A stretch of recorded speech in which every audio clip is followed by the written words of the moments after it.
historia que quiero vivir. Un viaje al pasado mexicano a la manera de José Manuel Villalpando. Amigas, amigos, muy buenas tardes tengan todos ustedes. Los saluda con el afecto de siempre José Manuel Villalpando aquí en esta emisión de este sábado que estamos transmitiendo en vivo de la historia que quiero vivir, que como ustedes bien saben lo pueden escuchar a través de Radio Fórmula en el 103.3 de FM, en el 970 de AM, aquí en la capital de la República Mexicana, en alguna que otra ciudad del interior del país, ya saben, por motivo de la competencia que nos hacen los automóviles, que alguien me escribió por allí que si estoy en contra de ellos, yo que soy un apostador por el libre mercado. Pues sí, una cosa es el libre mercado y otra cosa es que el libre mercado compita con cuestiones que no tienen nada que ver con eso, como es la cultura. Pero bueno, también llegamos, como ustedes saben, a los Estados Unidos de América, a Canadá, a Puerto Rico y eso sí, a todo el territorio nacional donde haya internet a través de la página www.radioformula.com.mx, que además llega a muchos otros países, desde América del Sur, América del Norte, Europa, porque desde allá tenemos amables radioescuchas que se comunican con nosotros. También le quiero recordar, como siempre lo hacemos, que están a su disposición nuestras vías electrónicas para comunicarnos a través ya sea de la página de Facebook Villalpando y la Historia, o bien a través del correo electrónico villalpandohistoriador@gmail.com. Hoy continuaremos con el programa que iniciamos hace 8 días acerca de estos 3 elementos un tanto cuanto, pues ustedes quieren, de la conseja popular: salud, dinero y amor en nuestros presidentes de la República, pero ahora platicando acerca de los que nos gobernaron durante el siglo XX y con la misma intención que hicimos hace 8 días, de tener un programa ligero, sencillo, porque estamos atosigados por una parte de fútbol, que el lunes se resuelven las esperanzas de este país por lo visto, y por la otra, por las elecciones federales del día de mañana, que también pues darán sentido hacia dónde irá nuestra nación. Así que, para aligerar estos dos conceptos que nos tienen verdaderamente como si fuera una losa encima de nuestras espaldas, hoy platiquemos un tema ligerito que es la salud, el dinero y el amor de nuestros presidentes del siglo XX. Pero antes, como siempre, déjenme agradecerle primero a don José Naum, que ya se comunicó hace rato. Dice que leyó un libro sobre Guadalupe Victoria, cuando se cuenta ahí la anécdota que al morir sus restos me imagino, sus vísceras, se guardaron en un frasco de formol y que durante la intervención norteamericana soldados norteamericanos los encontraron y pensando que era aguardiente se los bebieron y que se murieron. Que si es real esta anécdota. No, no es real. No es real. Los restos de Guadalupe Victoria fueron sepultados y más tarde trasladados inclusive a la columna de la Independencia donde se encuentran hoy. Lo demás pues es simplemente una anécdota para, por una parte, pues demostrar el carácter infame de los soldados invasores, que eran tan tontos que se equivocaban en bebiéndose un frasco que a todas luces no es aguardiente, ¿verdad? Más si trae allá abajo o traía conservando un intestino o un hígado, ¿verdad? Pues sería algo verdaderamente espeluznante.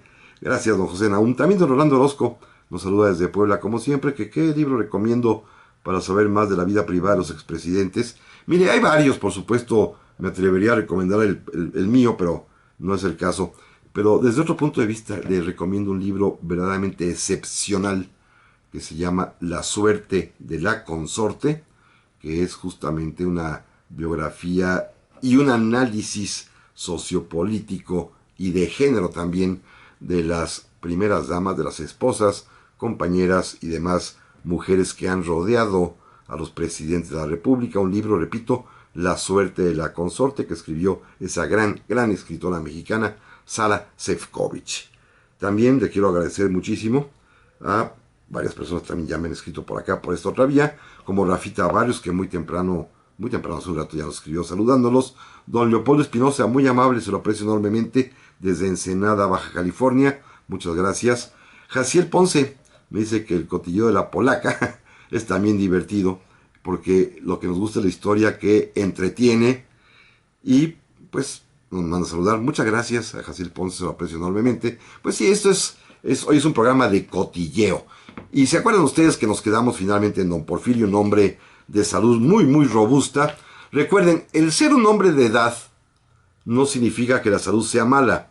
El ser un hombre joven no significa que tenga plena salud, ¿eh? Se dan los casos contrarios, como vamos a ver el día de hoy, hombres de avanzada edad, en el concepto de su época, por supuesto, hoy diríamos de la tercera edad, que tenían una salud verdaderamente de hierro, y hombres mucho más jóvenes con una salud francamente muy endeble. Así que no se fíen de una primera y ligera aproximación de que si es un hombre mayor está enfermo y de que si es un hombre joven está sano. No es siempre así. Miren, don Francisco Ignacio Madero, él sí provenía de una posición acomodada, era muy rica su familia, tenía muchísimo dinero, tanto que es de los primeros mexicanos que tienen los recursos y la posibilidad, como él y todos sus hermanos, de ir a estudiar a Francia, exactamente a París, en donde su papá además les rentó una casa en Versalles, cerquita de París, porque fue a estudiar él teneduría de libros o contabilidad, como se llamaba entonces la materia de contable, y pues evidentemente contaba con los recursos suficientes y siempre fue un hombre de fortuna y adinerado. Él llegaría a la presidencia de la República a los 38 años de edad, muy joven en realidad también, casado con doña Sara Pérez de Madero en un matrimonio bastante peculiar, del cual ya alguna vez hemos platicado, porque estaba fundado en una serie de pues virtudes muy elevadas que incluían entre ellos dos la castidad más absoluta.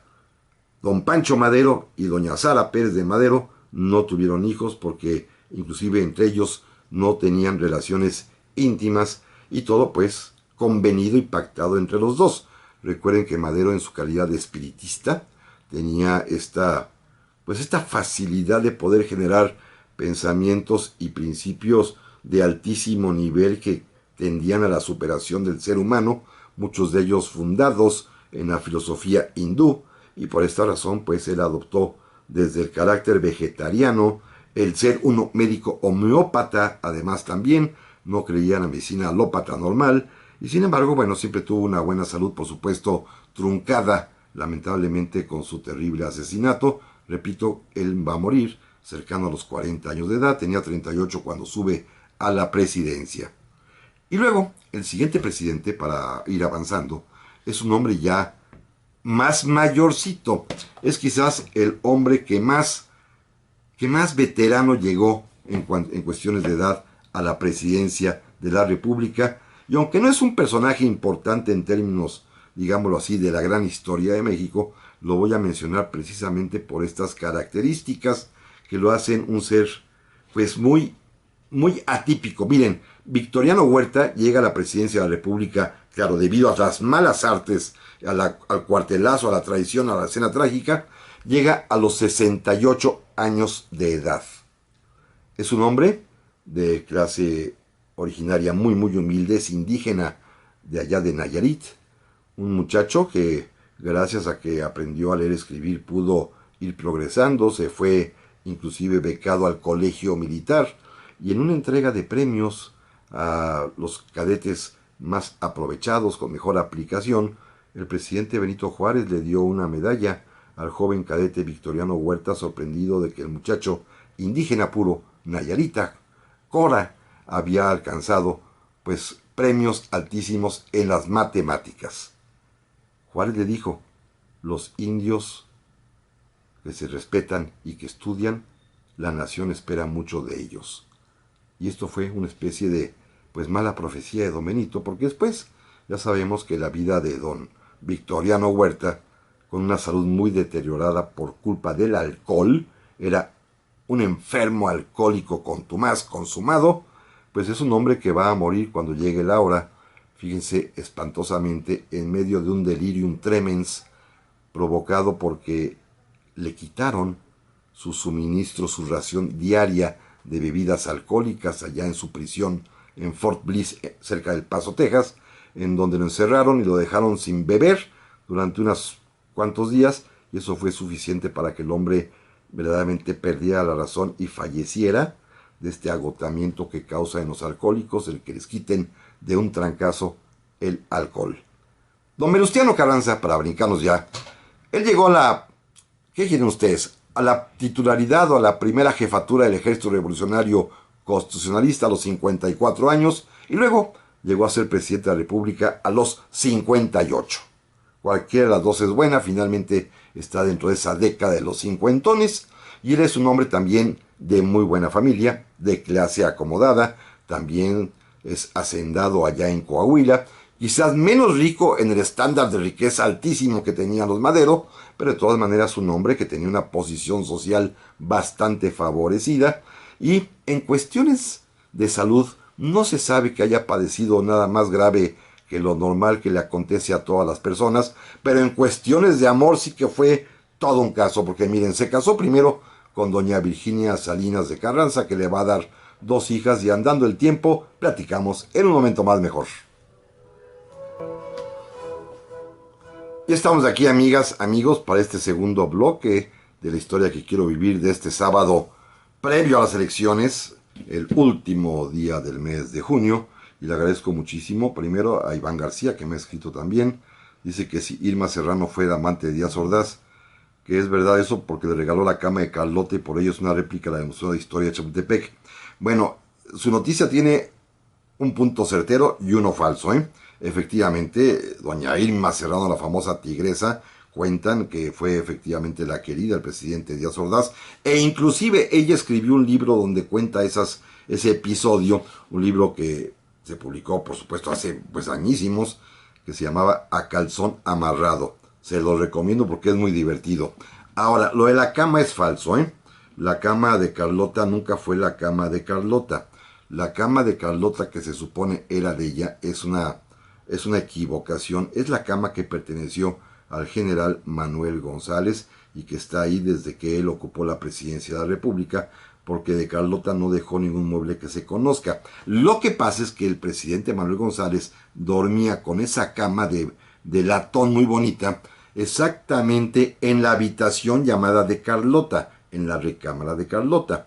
Pero la cama no es de Carlota, ni tampoco se la regaló Díaz Ordaz a esta señora, ¿eh? No era para tanto. También le quiero agradecer muchísimo. Por aquí tenía otro más. Y don Raúl Tamayo, que me escribió desde Indianápolis y me manda una fotografía muy bonita de allá, de aquella ciudad. No imaginé que fuera tan hermoso Indianápolis. Se ve francamente muy, muy bien, gracias. También don Javier Arellano, que se reporta desde Nueva Orleans. Se lo aprecio enormemente. Y por último, quiero decirle también que Frida Meyers me escribió y me hace una pregunta que es simpática porque se prestaría a un programa entero. Quería saber si Pancho Villa llegó a tener esposa y descendencia. Que salude a su papá, don Jesús García, a quien saludamos por supuesto. Y bueno, Pancho Villa no tuvo alguna esposa. Tuvo 20, como todos sabemos. Con todas las mujeres a las que les ponía el ojo y ponía la bala, se casaba con ellas porque era bien cumplidor. A todos los hijos que tuvo con todas ellas, por supuesto, los mantuvo, los reconoció, los registró y les dio lo suficiente para que comieran y crecieran. Y a la fecha, inclusive si hoy se hiciera un congreso de los descendientes de Pancho Villa, encontraríamos un centenar de ellos, ¿eh? Hace poco vi una fotografía en que se reunieron 4 o 5, todos por supuesto, a los varones les encanta vestirse a la Villa, dejarse el bigote así puntiagudo como lo tenía don Pancho, utilizar una ropa similar con sus sombreros Arakov, les encanta vestirse a eso. Y por supuesto, bueno, pues es toda una historia y una leyenda amorosa, que hasta una película reciente cuyo nombre se me acaba de olvidar, pero que la vi hace poco en esos canales de paga, que habla de una ficticia reunión cuando Villa es asesinado, como en su velorio se reúnen varias de sus viudas y van contando entre odios y suspiros y afectos y algunas con solidaridad y otras con desprecio, van contando sus historias, cada una con su Pancho, porque él las quería a todas. Es más, déjenme platicarle a mis amigos que viven en Chihuahua, no me dejarán mentir, cuando yo era, pues no digo chico, pero sí jovencillo por allá, en los años 70, yo tuve la fortuna de conocer a la viuda de Villa, doña Luz Corral, una de las viudas de Villa, la que se había quedado con la casa de Chihuahua, en donde inclusive conservaban el automóvil donde fue balaceado, y ella escribió un libro que por supuesto le compré porque ella misma vendía sus propios libros y me lo autografió y se dejó tomar una foto conmigo, previo pago por supuesto del precio del libro y pago que nos cobró por la fotografía que mi papá le pagó con todo gusto, doña Luz Corral de Villa, que escribió un libro que se llama Pancho Villa Íntimo. Se lo recomiendo también, que es bien interesante. Pero bueno, vamos adelante. Venustiano Carranza, repito yo, tuvo una historia de amores muy singular. Doña Virginia Salinas, su esposa, tuvo con ella 2 hijas. Y de pronto pasó algo que ya comentamos aquí en el programa, que al llegar el siglo XX, entre los muchos avances tecnológicos que sucedieron, llegaron a México las máquinas de escribir. ¿Se acuerdan? Las Smith Corona, las Remington, aquellos artefactos antiguos, taca, taca, taca, taca, con los cuales ya se escribía a máquina, y por una razón que yo no alcanzo a comprender, de pronto se resolvió que este era un oficio, el de mecanógrafa, apto solamente para mujeres.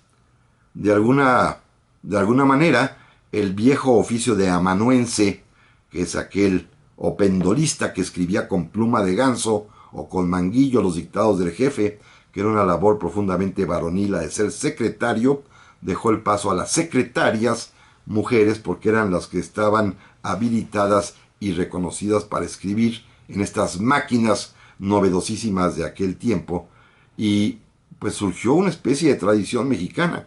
Recuerden ustedes que pues todo el mundo pensaba que ser secretaria era un oficio femenino, y yo mismo padecí un poco la burla y la incomprensión cuando mi papá, en la secundaria, vuelvo a hablar de él, me inscribió en el taller de mecanografía para que aprendiera a escribir a máquina, y mis compañeros todos iban a algo más varonil como la carpintería o la electrónica, se burlaban de los pocos sonsos que estábamos ahí. Sin embargo, aprendimos a escribir y aprendimos a teclear, afortunadamente. Pero bueno, don Venustiano tenía su secretaria, que se llamaba Ernestina Hernández, y como todo romance de telenovela, se enamoró de la secretaria, por supuesto, la sedujo, le puso su casa, tuvo con ella 4 hijos y quiso casarse, por supuesto, para lo cual aprovechó que él mismo había expedido en 1915 la Ley de Relaciones Familiares, que ya permitía la separación y el divorcio, y cuando quiso separarse de su esposa, sus propias hijas legítimas le fueron a decirle: no, papá, no, por favor, no te divorcies,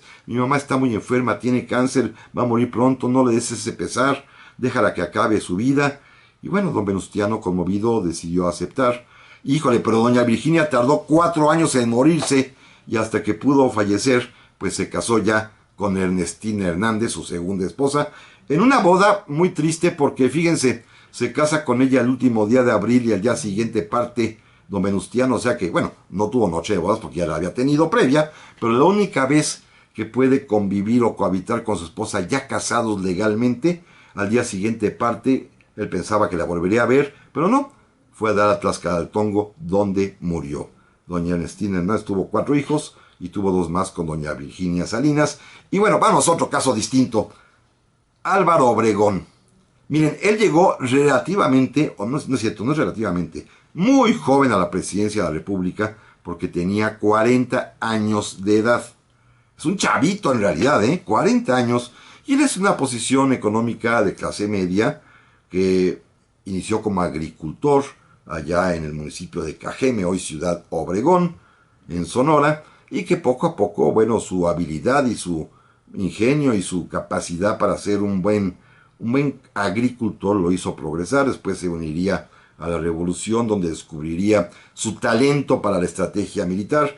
Irá creciendo, como todos sabemos, porque no voy a repetir la historia, a grado tal que se convierta en el gran vencedor, primero del ejército de Occidente, con el cual derrota en la famosa batalla de Orendain a los huertistas, y luego el vencedor de Villa en las grandes batallas del Bajío y de Celaya, ya en 1915, con lo cual se va a convertir en un insustituible colaborador para don Venustiano Carranza, y por supuesto en un aspirante presidencial, y lo conseguirá después del plan de Agua Prieta, cuando él mismo se encargó de deponer a don Venustiano, y llegará a ser presidente de la República, un cuatrienio completo. Se retira, era muy joven, retiró a los 44 años, y 4 años después pues regresó, para lo cual se modificó la Constitución, permitiendo la reelección del presidente de un periodo anterior, y quiso aspirar de nueva cuenta a los 48 años a ocupar la silla presidencial, pero ya sabemos, lo balacearon antes y se murió.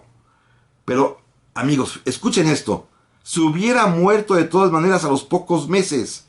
Cuando hacen la autopsia, independientemente que es un tema que platicaremos en pocos sábados para hablar de las trayectorias de las 13 balas que le encontraron cuando la pistola nada más tenía 8, pero independientemente de los balazos certeros que le acomodaron ese día en el restaurante de La Bombilla, don Álvaro Obregón, cuando los médicos le abren el pecho, extirpan el corazón y lo abren, lo revisan y descubren que estaba absolutamente taponeado y tenía, si acaso, pocos meses de vida antes de que le diera un infarto al miocardio. Es un tiempo en el cual no se detectaban estas enfermedades, no había un stent para poder introducir en las arterias y destaparle la cañería cardíaca, y el hombre pues estaba condenado irremisiblemente a muerte. Si ustedes se fijan en las últimas fotografías de su vida, es un hombre ya muy acabado, es casi un viejito, perdone la palabra, es un viejito muy acabado, con el pelo ya totalmente blanco, arrugadito, encorvadito, y tiene nada más 48 años de edad, pero nadie lo sabe, está profundamente afectado del corazón y va a morir inmisericordiamente a los pocos meses, pero antes le ganó Jesús de León Toral y algunos más que lo llenaron de balazos. Lo va a suceder. Pues se me olvidó, se casó 2 veces don Álvaro Obregón, la primera vez con la señora María del Refugio Urrea, con la cual no tuvo descendencia, y la segunda ya con la esposa que será su viuda. De él no se supo mayor comportamiento así indecoroso ni desastroso, con doña María Tapia, con la cual va a tener varios hijos.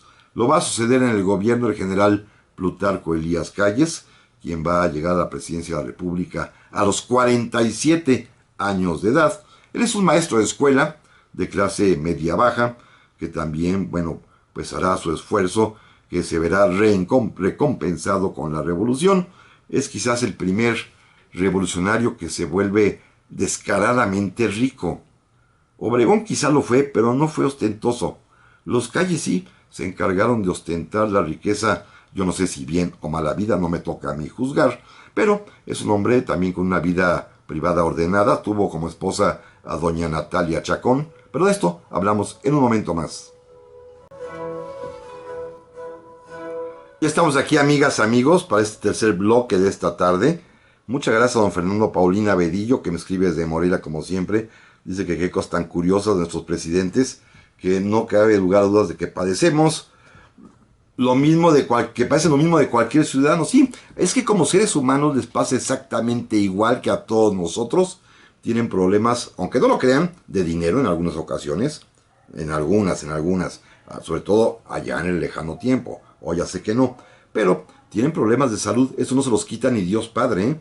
Y tienen problemas de amor y de desamor también, ¿eh? Y tienen además pasioncillas y pasionzotas, algunos menos, otros más, pero finalmente no dejan de ser exactamente igual para que nosotros, nada más que con el peso de una tremenda responsabilidad. Eso sí, también le aprecio mucho a don Mauro Aguirre y a don Jaciel Ponce, que los dos como que se pusieron de acuerdo y me mandan el mismo mensaje aclarándome, y lo agradezco enormemente, que la película de Pancho Villa se llama Itinerario de una Pasión. Miren, es una típica mexicana, estas así medio lentas, pero se las recomiendo. A mí me gustó mucho por el desfile de señoras que concurren al velorio de Villa, cada una con su propio problema, cada uno con sus chilpayates, cada uno con sus, historias personales que tuvieron con don Pancho. También lo llamaría Georgina, muchas gracias, allá de San Miguel Hidalgo, el Alto, en Jalisco, se lo aprecio enormemente. Y le agradezco también a don Humberto Vázquez, que me pregunta que qué hay de cierto sobre los tratados de Bucareli, que si es verdad o si es mito, que por ese acuerdo no podemos acceder a recursos propios e investigación de mexicanos en nuestros territorios. No, mire, don Humberto, el Tratado de Bucareli sí fue una cosa vergonzosa para nuestro país, ya lo hemos platicado, simplemente lo resumo. Es un acuerdo por el cual México y Estados Unidos reconocer al gobierno de Obregón a cambio de que no aplique ni las leyes petroleras ni agrarias en perjuicio de ciudadanos norteamericanos, y además se firmó una minuta especial por medio de la cual durante 50 años México se comprometió a no desarrollar la industria metal mecánica y de bienes de capital. Sí, nos atrasamos 50 años, pero feneció en época del presidente Echeverría, cuando se abre la primera gran siderúrgica allá en Lázaro Cárdenas, Michoacán, y con eso ya quedó terminado. También le agradezco muchísimo a don Celso Antonio Martínez, muchas gracias, se lo aprecio enormemente. También estuvo en el taller de mecanografía, qué bueno, yo también, muchas gracias. Bueno, decía yo que el presidente Calles va a casarse con doña Natalia Chacón, una mujer con la cual tiene muchos hijos. La fotografía que puse el otro día en el Facebook, ustedes pueden ver la amplia familia Elías Calles, quien va a fallecer, la pobre señora, cuando su marido era presidente, así que quedó viudo en pleno periodo presidencial. Pero vámonos al siguiente presidente, que este sí es un prodigio de salud. Mire, don Lázaro Cárdenas del Río, él sí, verdaderamente hizo gala de que ser joven es ser saludable, pero lo fue en realidad toda su vida. Don Lázaro llegó a los 39 años a la presidencia de la República. Vean qué joven era el presidente Cárdenas, 39 años. Bueno, recuerden que el presidente Plutarco Elías Calles, que lo puso a don Lázaro, sin saber que después el propio Cárdenas le daría una patada y lo sacaría del país, se refería a Cárdenas como el chamaco. Pues claro, porque era un jovencito en realidad, comparado con los demás presidentes. Y, pues a los 39 años, con una salud proverbial que le duró hasta su muerte en 1970, un hombre andarín que caminaba por todas partes y que siempre hizo gala justamente de esta fortaleza física que lo distinguía. Él tenía, por supuesto, un origen muy humilde. También debe su crecimiento al empeño de su madre, de que lo puso a leer y escribir, y que con esto pudo poco a poco conectarse con los diversos oficiales de la revolución y después servidores públicos locales en Michoacán, hasta que poco a poco fue llegando a las alturas por su inteligencia, por su buena forma de ser, porque era un tipo verdaderamente de primera. Él se casó con doña Amalia Solórzano, como todos sabemos. Antes había tenido por ahí alguna aventurilla de la cual produjo una hija, Palmira, pero ya con doña Amalia pues se asentó y jamás dio prueba ni motivo de ningún escándalo. Pero repito, lo que vale la pena destacar primero es que mantuvo la modestia y la humildad y la sencillez siempre, que llegó muy joven a la presidencia y sobre todo con una portentosa y real salud. En cambio, el presidente siguiente, don Manuel Ávila Camacho, fíjense, si ustedes ven las fotos cuando toma posesión, parece un hombre mayor. Estaba gordo y con una papada enorme. Lo que pasa es que estaba de sobrepeso terriblemente, porque apenas tenía 43 años de edad. Era en realidad bastante joven, pero su salud estaba bastante dañada. En buena medida, quizás se deba, no soy médico, pero lo poquito que sé me permite saber que un hombre con esta obesidad, pues algo malo tendría. Le urgía ponerse a dieta, debe haber tenido el colesterol hasta arriba, porque en plena campaña presidencial que le da un infarto. Claro, se ocultó. Durante los 6 años de gobierno le dieron 2 o 3 infartos también, y naturalmente fueron ocultados ante la opinión pública, y más adelante pues será un infarto el que lo va a matar. Era un hombre que estaba gravemente enfermo como presidente de la República, quizá debido fundamentalmente al sobrepeso, no lo sé, pero creo que tiene mucho que ver. Y los infartos pues estuvieron a la orden del día, casi en promedio de 1 cada 2 años, poniendo en riesgo, por supuesto, la institucionalidad del gobierno mexicano. Casado con doña Soledad Orozco, una mujer pues de buena familia. El propio don Manuel era de clase media de allá de Tezuitlán, en el estado de Puebla, y tenía pues la característica de que este matrimonio, que estaba muy bien avenido, no tuvo hijos. Así que doña Soledad pues se dedicó por completo al cuidado de su marido, un hombre, repito, muy enfermo que nos gobernó. No sé cómo se atrevieron a poner a alguien así, o bueno, más bien cuando supieron que estaban tan enfermos no debieron haberlo dejar llegar a la presidencia, y cuando se enfermó varias veces, de veras México vivió un severo riesgo de quedarse sin presidente por un infarto. El siguiente mandatario, don Miguel Alemán, él llegaría a los 46 años de edad.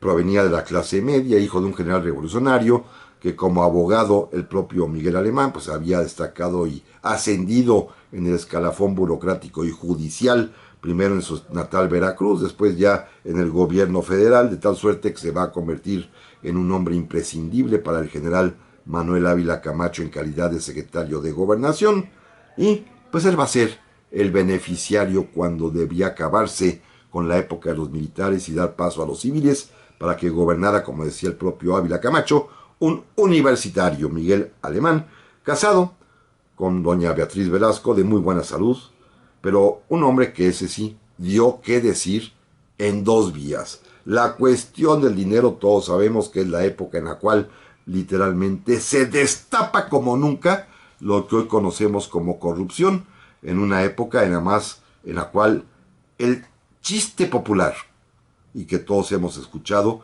es que a la gente no le importaba que el presidente robara, pero que salpique, decían todos.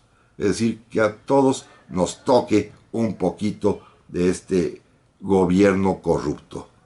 Y por otra parte, en materia también de amores y desamores y de cuestiones romanticonas, pues don Miguel Alemán también dio mucho que decir, porque fue público y notorio sus amoríos con una famosa vedette o teibolera de aquel tiempo de origen brasileño que se llamaba Leonora Amat, que sí era una mujer muy muy atractiva según las fotografías allá de los años 50, y después también se supo que tuvo algunos que veres con la famosa actriz mexicana María Félix, haciendo popular que pues la gente comentara a propósito ya de las caricaturas de Walt Disney que ya se veían en México, que el presidente y María pues eran algo así como la gata Félix y el ratón Miguelito. Va a llegar después nuevamente un presidente con el cual hay un brinco generacional, don Adolfo Ruiz Cortines, que va a ascender a la presidencia de la República a los 63 años de edad, y con una salud proverbial.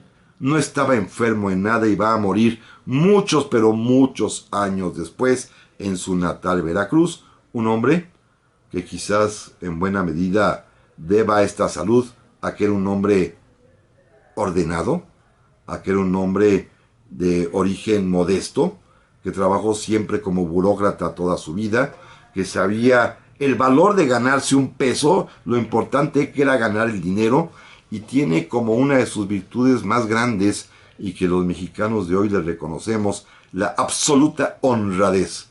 Un hombre austero, un hombre modesto, que muere en su casita en el puerto de Veracruz, una casa pequeñita que hoy es museo, cerca del malecón, en donde ustedes cuando lo visitan pueden ver en su pequeño closet pues sus 3 o 4 trajes, sus 4 o 5 guayaberas, sus pantaloncitos, y paren de contar, porque era un hombre que no requería de mucho para poder ser feliz. Su pasión era jugar dominó. Las mujeres pues sí, seguramente fueron importantes en su vida. Cuando era jovencillo decían que bailaba muy bien el danzón y el mambo, y le decían el faquir o el cinturita, y se casó con una mujer, Lucía Carrillo, con la cual acabó a pleito, se divorció, y después se encontró una segunda esposa, también una mujer ya divorciada, es decir, fueron 2 divorciados los que se matrimoniaron, de nombre doña María Izaguirre, a quien la gente burlona le decía doña María Izarrugas, y pues es que aparecía la pareja, aparecían 2 viejitos, el presidente y su esposa, en todas las ceremonias oficiales, cuando él era un hombre muy grande, 63 años al tomar presidencia, pues 3 más que yo apenas, y sin embargo, bueno, la gente pensaba que ya estaba pasadito, e inclusive había chistes cuando decían, por ejemplo, bueno, lo platico enseguida, volvemos enseguida. Ya estamos aquí de nueva cuenta, amigas, amigos, para este último bloque de esta tarde.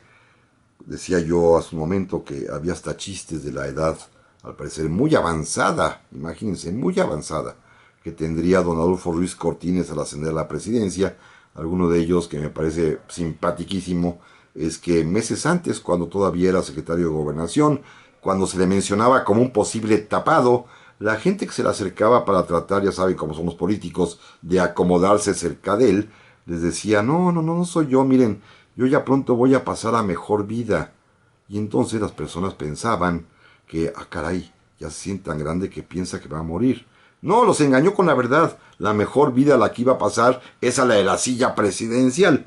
Ese era pues don Adolfo Ruiz Cortines, que aparte cuentan tenía un humor maravillosamente sardónico, que era francamente exquisito. Lo sucede otro Adolfo, un hombre más joven, Adolfo López Mateos, que va a llegar a la presidencia de la República a los 49 años, pero muy enfermo también.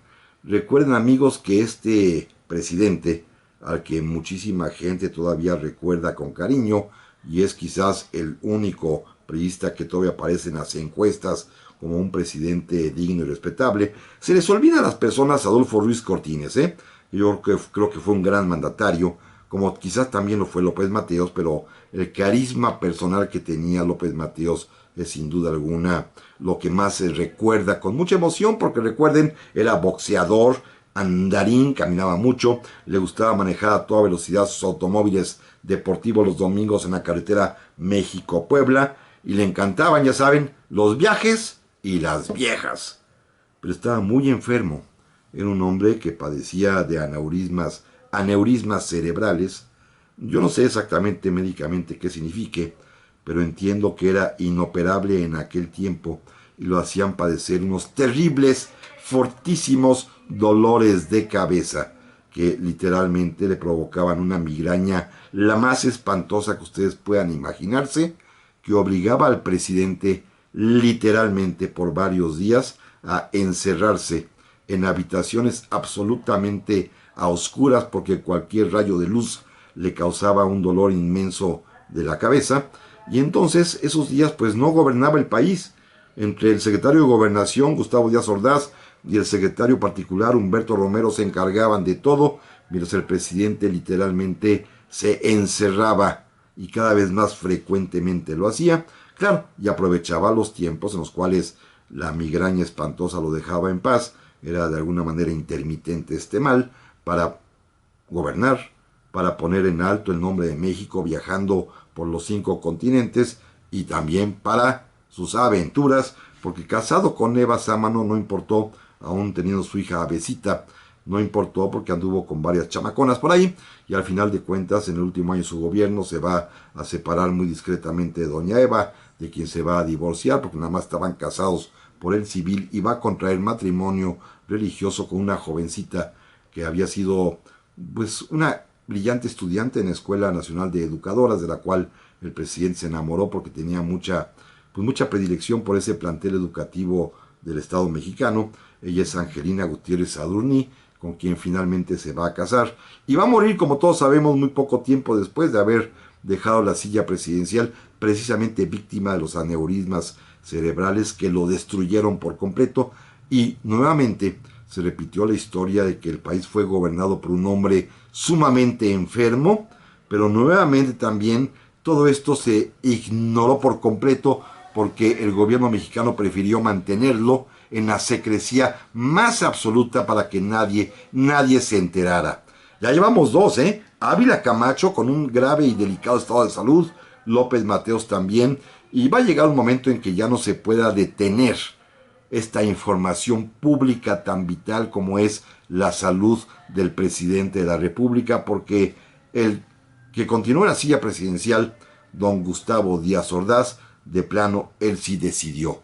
Cuando se enfermó, él resolvió avisar y hacer público que lo iban a operar, y fue internado e intervenido quirúrgicamente en el Hospital Central Militar de un problema grave que tenía en los ojos, al parecer un desprendimiento de retina, que lo va a obligar, sí, a someterse a la operación y después a la paz y tranquilidad que era necesaria, pero afortunadamente aquí sí se hizo público y del conocimiento de la gente que el presidente tenía ese padecimiento. Claro, es un padecimiento no grave y que era totalmente salvable con una operación, no era algo como los aneurismas o como los infartos de los 2 presidentes que ya comentamos.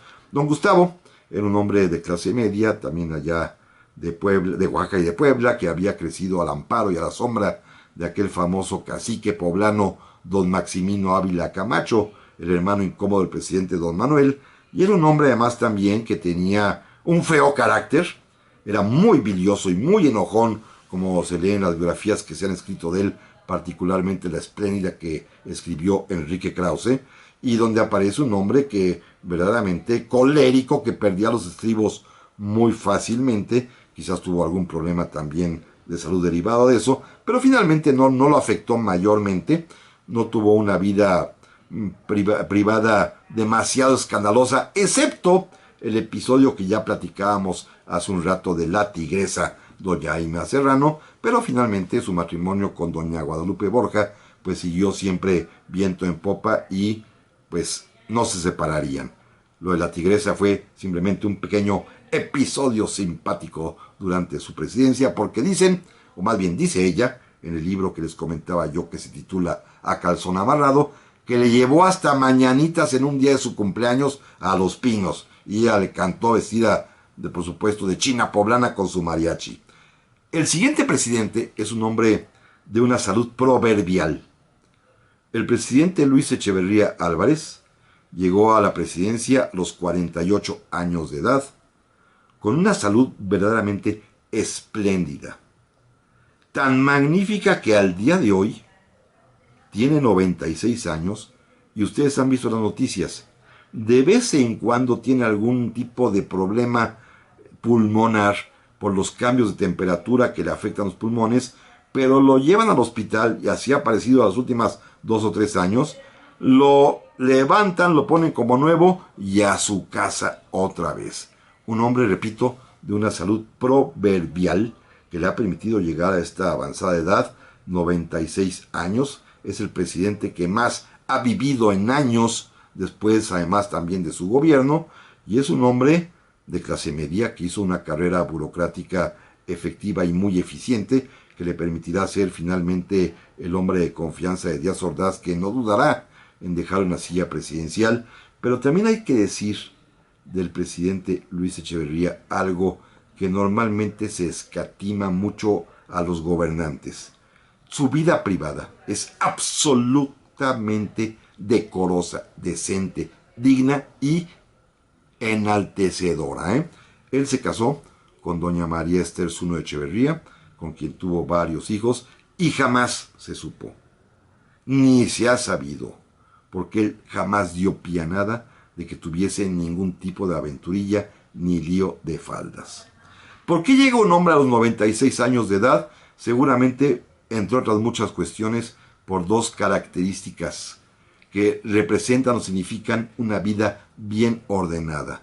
Jamás bebió alcohol, seguramente la copita normal de vez en cuando, pero nunca consumió en grandes cantidades como lo pudo haber hecho cualquier otro presidente como Victoriano Huerta, pero tampoco anduvo en líos de faldas, desgastándose la vida, ni tampoco las fuerzas, ni el espíritu, ni el ánimo. Un hombre, repito, de vida absolutamente ordenada, lo contrario de su sucesor, José López Portillo, de quien todos sabemos, pues le tiraba todo lo que se moviera, ¿verdad? Que trajera faldas o pantalones ajustaditos.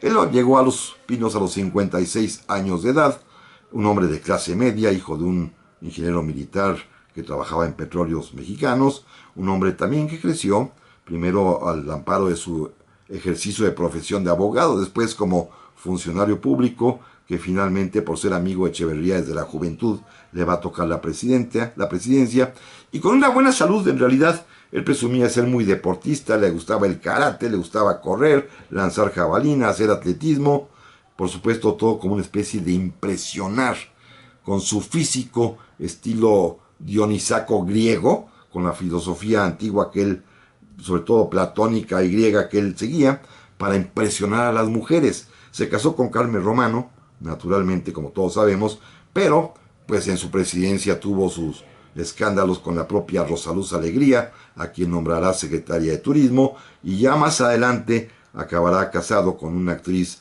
del cine mexicano de las ficheras, llamada Sasha Montenegro, que será la viuda oficial. Un hombre además también que, fíjense, provocó escándalos de corrupción tremendos, vivió como un faraón en aquella famosa colina del perro, pero acabó en la miseria más absoluta, porque primero los hijos de su legítimo matrimonio le quitaron todo y después doña Sacha lo acabó de vaciar. Así que el pobre hombre terminó sus días en un ridículo espantoso. Ustedes recordarán, acabó hasta anunciando o prestándose a que su imagen apareciera en etiqueta de un tequila que se llamaba Don José, en aquel ya viejito y ya totalmente pues ridiculizado, aparecía vestido de charro. Estos son, y hasta aquí vamos a llegar el día de hoy, los presidentes que nos han gobernado en el siglo XX, la mayoría de ellos. Por supuesto faltó los recientes, porque recuerden ustedes que la historia requiere de cierta distancia de tiempo para poder ser explicada como tal. Pero también yo no quiero dejar la oportunidad de decirles que mañana vamos todos a votar. Es nuestro derecho, y como demócratas que somos, después, el lunes, cuando tengamos presidente electo, es el presidente que eligieron todos los mexicanos, la mayoría de los mexicanos, y por ser mayoritario debemos respetarlo. Muchas gracias a Daniela, muchas gracias también a don Raúl en la producción, y a todos ustedes, pásenla muy bien.